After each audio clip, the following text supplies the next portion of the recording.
Well, Your Worship, I probably wouldn't be speaking a second time, but I was sufficiently provoked by mayoral candidate Councillor Morrison to one to another. do a point of difference. Who knows, I might be. But I just want to recall some short history. Now, I don't talk very much around the council table, as you know, and I listen to you all very patiently, and I make short speeches, but this one's going to be a little bit longer because it's actually got to do with a bit of personal history about employment situations. And my grandparents, my grandfather and my uncle started a business in Upper Hutt, and it was in a menswear store, general clothing.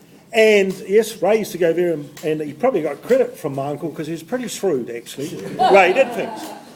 And what he used to always say to me was, Brian, pay your staff well, because we'd always be having sort of, meetings, and I worked there with him, and I had a job whenever I wanted it, so I have to be very grateful to him. And he said, we pay staff well here because they make the money for you. Yes. They're the ones that are making the money for you. That's why we pay them well, and he paid twice the award rate in many of the situations that existed in that store.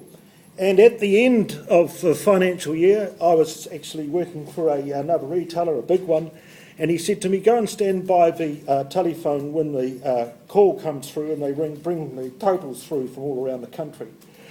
He prospered so well with his philosophy, but he had a bigger turnover in that store than a very big New Zealand national operation.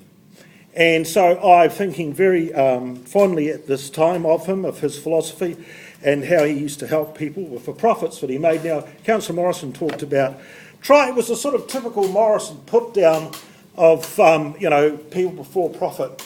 How ridiculous. Well, actually, it's not ridiculous.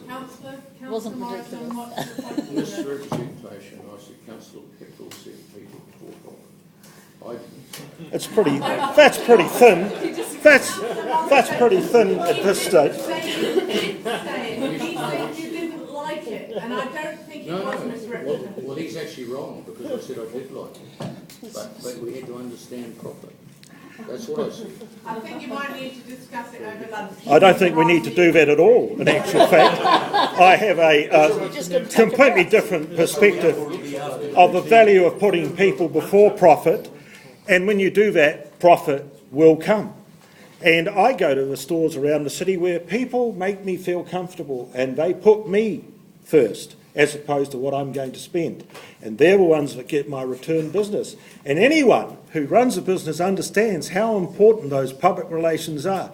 I'll go and spend money where the prices are higher if I'm treated with respect and dignity. Councillor, I hope you 30 seconds, Your Worship. Number 19.